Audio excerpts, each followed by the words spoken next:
Assalamualaikum warahmatullahi wabarakatuh. Baik anak-anak, mari kita lanjutkan pembelajaran tema kita ya. Cara hari ini kita masuk ke subtema 3 ya.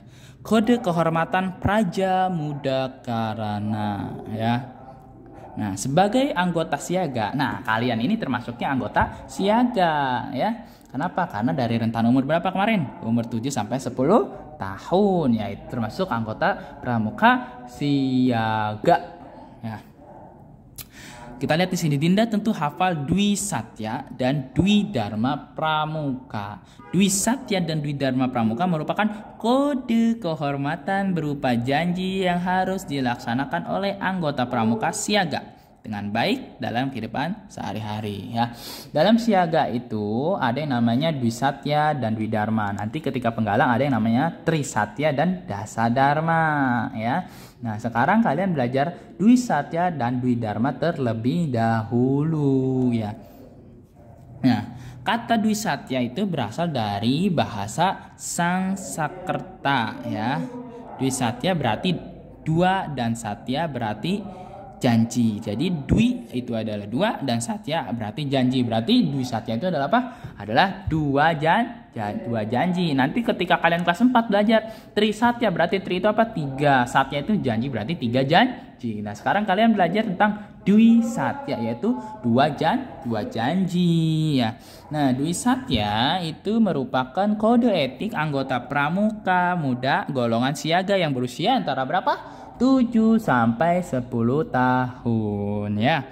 Nah, Dwi Satya ini merupakan janji suci yang diucapkan oleh anggota pramuka siaga yang harus diikrarkan, dipahami dan diamalkan. Ingat, harus diikrarkan itu diucapkan, dipahami isinya ya, kemudian diamalkan, dilakukan ya dalam kehidupan sehari-hari ya. Jadi jangan hanya dihafal saja, jangan hanya dibaca saja, tetapi harus dipahami dan juga dilaksanakan dalam kehidupan sehari-hari ya. Nah, dalam kegiatan pramuka selalu ditanamkan sikap toleransi antar sesama, yaitu saling menghargai keragaman yang ada. Contohnya apa? Contohnya keragaman sosial dan budaya. Keragaman sosial budaya mencakup keragaman suku bangsa, keragaman bahasa, keragaman agama, dan kepercayaan, keragaman ciri fisik, dan keragaman lainnya ya. Contoh konkretnya, anggota pramuka itu tidak semuanya Islam, ada yang Kristen, ada yang Protestan, ada yang Hindu, Buddha, dan sebagainya. Ketika kita melaksanakan camping, ya misalkan se-Cikarang Utara, maka kita itu nanti akan bertemu dengan teman-teman kita, dengan saudara-saudara kita, anggota pramuka yang beragama di luar Islam. Dan contoh lainnya adalah misalkan ketika kita orang Jawa atau orang Sunda, ya nanti ketika camping bertemu dengan teman-teman dari sekolah lain, ada yang orang Papua, ada yang orang Jawa ya, seperti itu ya. Nanti ketika kalian sudah pada waktunya sudah bisa camping di luar ya, sudah bisa mengikuti jambore atau mengikuti HUT pramuka, kalian akan merasakan pengalaman yang luar biasa, bertemu dengan orang-orang baru, bertemu dengan teman-teman baru, dan mendapatkan banyak ilmu ya. Oke, sekarang kita masuk ke pembahasan 1 ya, yang ayo membaca. Nah, kita harus rajin-rajin baca supaya apa? Supaya kita makin banyak ilmu ya. Keragaman sosial dan budaya di Indonesia. Wow, keragaman sosial dan budaya di Indonesia ya. Banyak sekali budaya di Indonesia ini ya. Budayanya itu sangat-sangat banyak ya. Bangsa Indonesia itu terdiri atas kumpulan orang atau kelompok dengan berbagai ciri khas yang dimiliki serta beragam budaya dengan latar belakang suku bangsa yang berbeda-beda ya. Jelas ya, bangsa Indonesia bukan hanya terdiri dari satu bangsa saja, tetapi terdiri dari suku-suku bangsa ya. Indonesia memiliki dari ribuan ya. Sudah pernah Pak Ahmad sebut konkretnya ada jumlah suku bangsa yang ada di Indonesia, masih ingat ya di kelas waktu itu. Nah, suku bangsa tersebut bermukim di wilayah yang tersebar di ribuan pulau membentang dari mulai Sabang sampai Merauke ya. Dapat dikatakan, bentuk ketampakan budaya setiap daerah dipengaruhi oleh keadaan alam setempat. Akibatnya, bentuk budaya sangat beragam. Keragaman budaya ditunjukkan dalam bentuk bahasa, rumah adat, tarian, pakaian adat, lagu daerah, dan sebagainya. Seperti yang sudah Pak Ahmad bilang, kalau kalian ingin mengetahui budaya-budaya, tidak usah jalan-jalan jauh-jauh. Kalian jalan ke Taman Mini aja, di situ ada rumah-rumah adat Sunda, adat Jawa, adat Sumatera, ya, dan sebagainya, ya. Itu salah satu tempat wisata untuk menambah ilmu kita, ya. Nah, selanjutnya, adanya berbagai keragaman tersebut harus tetap membuat kita bersatu, ya, sesuai dengan semboyan negara kita. Apa semboyan negara kita? Yaitu Bhinneka Tunggal Ika, yang berarti walaupun berbeda-beda tetapi tetap satu, ya. Secara garis besar, tempat tinggal masyarakat Indonesia itu dibedakan menjadi dua, yaitu masyarakat yang tinggal di pedesaan dan masyarakat yang tinggal di perkotaan, ya. Kita termasuknya tinggal di pedesaan apa di perkotaan? Ya, kita termasuknya tinggal di perkotaan, ya. Kenapa? Karena dengan hiruk pikuknya perkotaan yang padat, ya. Sebagian masyarakat Indonesia tinggal di pedesaan, ya. Mata pencaharian utama mereka adalah bidang pertanian, ya. Oleh karena itu, Indonesia disebut sebagai negara agraris, ya. Ini dulu terkenal sekali negara kita sebagai negara agraris. Namun pada seiringnya waktu berjalan, ini negara kita sudah beralih dari negara agraris kepada negara industri, ya, sedikit lagi, ya. Nah, negara agraris adalah negara yang sebagian besar penduduknya bermata pencaharian sebagai petani, ya. Masyarakat pedesaan dan pesisir masih mengandalkan keadaan alam di sekitarnya. Bertani, berladang, berkebun, ataupun mencari ikan merupakan mata pencaharian utama masyarakat desa dan pesisir. Mungkin di kampung-kampung kalian, seperti kalian kemarin mudik ke rumah nenek kalian, ke rumah orang tua kalian, mudik yang di Jawa masih banyak, ya. Atau di tempat-tempat lainnya seperti di Sumatera juga masih banyak, ya, daerah-daerah pertanian, ya. Tidak seperti di Kabupaten Bekasi ini, ya, banyaknya apa? PT, pabrik, ya, jadi hawanya panas, ya. Nah, masyarakat pedesaan pun masih memegang teguh adat istiadat. Berbagai kegiatan adat sering dilakukan oleh masyarakat pedesaan dan pesisir, ya. Kehidupan masyarakat perkotaan berbeda dengan masyarakat pedesaan, tentu saja sangat berbeda, ya. Untuk memenuhi kebutuhan hidup, mereka tidak hanya mengandalkan sumber daya alam. Mata pencaharian di luar bidang pertanian dan perkebunan yang sering kita temui pada masyarakat perkotaan, antara lain perindustrian, yaitu PT, pabrik, ya. Perdagangan, yaitu seperti orang-orang yang dagang di pasar, dagang-dagang di mall, ya. Dan jasa ini banyak sekali, ya. Seperti contoh jasanya apa sih? Contoh jasa misalkan cuci mobil, cuci motor. Nah, itu adalah jasa, ya. Kemudian masyarakat perkotaan adalah masyarakat yang beraneka ragam karena terdiri dari beberapa suku bangsa. Kenapa? Karena orang desa mencari mata pencaharian ke kota, ya. Nah, masyarakat yang terdiri atas berbagai suku dan budaya yang berbeda-beda, ya. Banyak sekali orang-orang dari desa-desa pergi ke kota untuk memperbaiki ekonomi mereka, ya. Nah, sampai sini mengerti, ya. Nah, dengan adanya keragaman sosial budaya, seluruh masyarakat Indonesia harus bersatu padu dalam membangun kebersamaan. Kenapa? Karena kebersamaan itu indah, ya. Dengan bersatu dalam keragaman, Indonesia akan menjadi bangsa yang kuat, ya. Kenapa bangsa kita bisa merdeka?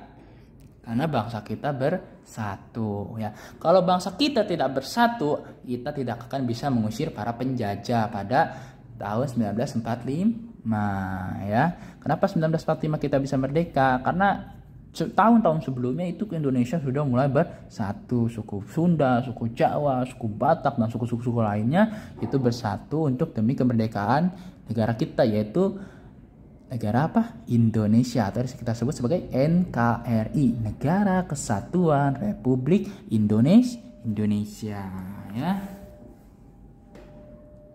Oke, sampai sini sudah paham ya tentang keragaman sosial budaya di Indonesia. Oke, selanjutnya kita beralih belajar tentang belajar tentang arah mata angin nih. Kita belajar tentang arah mata angin. Ada yang ada yang hafal belum arah mata angin? Hah? Nah, arah mata angin itu seperti barat ya. Barat, barat laut, utara, timur laut, timur, tenggara, selatan, barat, daya. Ada yang udah hafal belum? Oke, sebelum kita lihat dulu nih, apa sih arah mata angin itu? Ya. Nah, arah mata angin. Cara menyatakan jumlah arah mata angin berbeda-beda. Kenapa berbeda-beda, Pak? Nah, kita lihat ya. Ada yang menyatakan dalam 4 arah mata angin, ada yang menyatakan 8 arah mata angin, dan juga ada yang menyatakan 16 arah mata angin hingga 32 arah mata angin. Wow, banyak sekali ya arah mata anginnya. Nah, kompas itu adalah alat ya. Kompas itu adalah alat yang digunakan sebagai panduan untuk menentukan arah. Nah, zaman dulu ini kompasnya seperti ini nih, kompas penunjuk arah mata angin. Nah, zaman sekarang juga masih digunakan ya. Namun pada zaman sekarang seiring berkembangnya teknologi, ya, kompas sudah berada di teknologi smartphone ya. Kompas sudah berada di teknologi smartphone. Tinggal kita kalibrasi aja kompasnya sesuai dengan arah mata angin. Jadi ketika kita ingin menuju ke arah barat, kita tinggal buka kompasnya ya.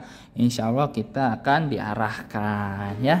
Nah, namun kompas seperti ini juga masih digunakan pada zaman sekarang ya.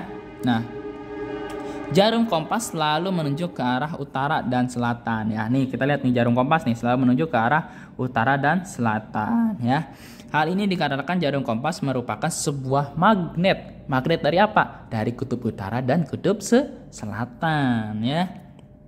Magnet pada jarum kompas tergantung bebas di udara dan menunjukkan ke arah utara dan selatan bumi. Nah, bumi yang kita tinggali merupakan sebuah bola magnet raksasa. Ya, di bagian utara dan selatan bumi terdapat 2 kutub magnet raksasa, yaitu kedua kutub magnet yang berlawan itu akan saling menarik. Nah, jarum kompas memiliki sumber magnet dan selalu tertarik oleh magnet yang ada di bagian utara selatan bumi ya. Nah, cara menentukan arah mata angin yang paling mudah adalah menggunakan kompas ya. Kalian kalau mau tahu kompas yang asli, kalian jalan-jalan nih ke tempat toko hacking atau ke tempat-tempat peralatan untuk hacking. Tahu hacking? Hacking itu untuk pencipta alam ya. Nah, di situ nanti kalian bisa melihat kompas asli ya. Nah, ketika pramuka nanti juga kalau misalkan kalian sudah SMP atau SMA itu kan diajari tentang membaca kompas atau membaca arah mata angin ya. Dengan menggunakan kompas asli ya. Seharusnya SD juga sudah diajarkan ya, namun nanti kita belajarnya di kelas aja ya, pakai HP aja bisa, sama aja ya. Nah, kompas merupakan alat yang mengandalkan magnet bumi sebagai acuan arah mata angin. Selain kompas, ada beberapa cara yang bisa dijadikan patokan untuk menentukan arah mata angin dengan mudah dan sederhana. Contohnya menggunakan bayangan ya, melihat arah masjid dan sebagainya. Jadi menggunakan bayangan ya. Bayangan ini berarti dengan menggunakan sinar matahari ya. Nah, kita lihat nih, ayo bernyanyi nih. Nah, ini ada nyanyiannya ya. Timur, tenggara, selatan, barat, daya, barat, barat, laut, utara, timur, laut. Ini nyanyiannya belum lengkap ya. Barat, barat, laut, utara, timur, laut, timur, tenggara, selatan, barat, daya. Ya, ini hanya segini dulu nih ya. Untuk menghafal arah mata angin dengan benar, kita dapat mengingatnya dengan menyanyikannya ya. Lagu yang judul arah mata angin. Lagunya timur, tenggara, selatan, barat, daya, barat, barat, laut, utara, timur, laut, timur, tenggara, selatan, barat, daya. Nah, seperti itu ya, lengkap nih. Cuman dia dibalik aja, kalau Pak Ahmad nyanyi dari sini. Kalau ini ya lagunya dari sini, nggak apa-apa, sama aja ya. timur, tenggara, selatan, barat, daya, barat, barat, laut, utara, timur, laut, timur, tenggara, selatan, barat, daya. Ayo coba kita nyanyi ya, tidak usah pakai teks ini ya, kita ini aja sama aja. Dari sini boleh ya, biar enak nggak apa-apa. Atau dari sini juga boleh, balik lagi ya, sama aja.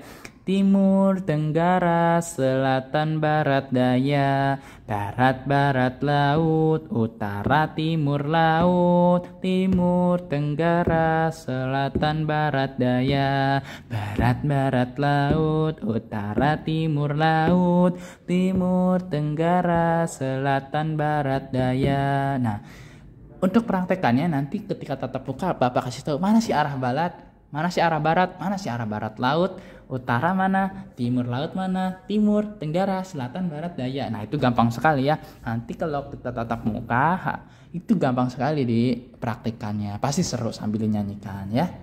Nah, oke, pembahasan kita cukup sekian dulu sampai sini ya untuk hari ini. Selamat belajar dan menghafalkan lagu Arah Mata Angin ya. Sekian dari Pak Ahmad. Wassalamualaikum warahmatullahi wabarakatuh.